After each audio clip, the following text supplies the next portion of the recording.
Karimnagar PMJ jewellery షాప్లో చోరీ కేసులో కీలక పరిణామం జరిగింది. Golden thief gang leader Subodh Singh ని కరీంనగర్ తీసుకొచ్చారు పోలీసులు. బీహార్ జైలు నుంచి పీటీ వారెంట్పై భారీ భద్రత మధ్య తరలించారు. మరి ఈ డాన్ నోరు విప్పుతాడా? కోట్లాది నగలు దొరుకుతాయా?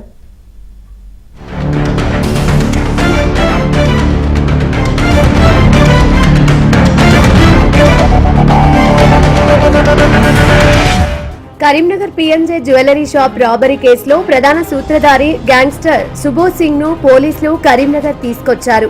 ప్రత్యర్థుల నుంచి ప్రాణహాని ఉండటంతో బీహార్లోని పూర్నియా జైలు నుంచి పాట్నాకు, అక్కడి నుంచి విమానంలో హైదరాబాద్ కు తరలించారు.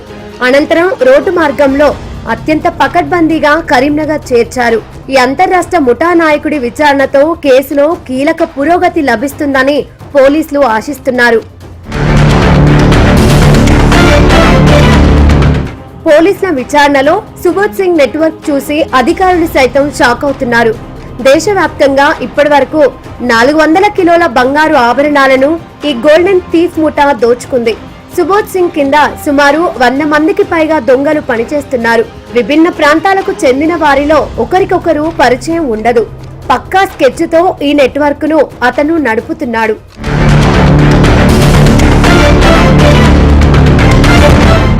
ఈ నెల 3న కరీంనగర్ పీఎంజే జ్యువెలరీ షాప్ లో ఈ ముఠా ఘాతుకానికి పాల్పడింది. సిబ్బంది ప్రతిఘటించడంతో కాల్పులు జరిపి ముగ్గురిని గాయపరిచారు. షాప్ నుంచి 161 గ్రాముల విలువైన బంగారు ఆభరణాలు, వజ్రాలను దోచుకెళ్లారు. దొంగతనం తర్వాత నగలను గుర్తు తెలియని చోట వేరే వ్యక్తులకు ఇచ్చి పరారయ్యారు. ఈ సంచలన కేసును కరీంనగర్ పోలీసులు సవాల్గా తీసుకొని దర్యాప్తు ముమ్మరం చేశారు.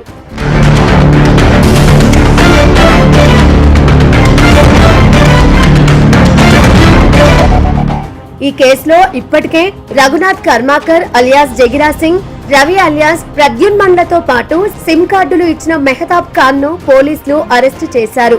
మరో 10 మంది నిందితులు పరారీలో ఉన్నారు.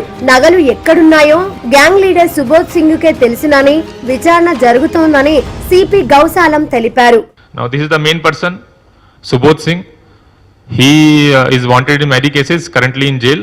సో ఈ కేసులో కూడా ఇతనికి లింక్ దొరికింది కాబట్టి ఖచ్చితంగా పీటీ వారెంట్లో ఇతనికి మేము తీసుకువస్తాం. Gang leader is Subodh Singh and under him only they have been working.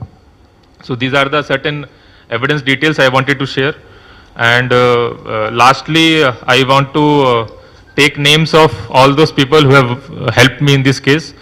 This case is still investigation is going on because all the accused are not arrested. Still we are in hot pursuit, hot chase mode, and still our team is working continuously to identify. Of course they have been alerted, they have got alerted by arrest of these people. Kabatti it will be a challenge కానీ ఖచ్చితంగా వీళ్ళకి మేము పట్టుకుంటాం. మరి పోలీసుల కస్టడీలో ఉన్న సుబోధ్ సింగ్ విచారణలో నిజం చెప్తాడా? బంగారు ఆభరణాలు ఎక్కడున్నాయన్న ఆచూకీ పోలీసులకు దొరుకుతుందా అనేది సస్పెన్స్ గా మారింది.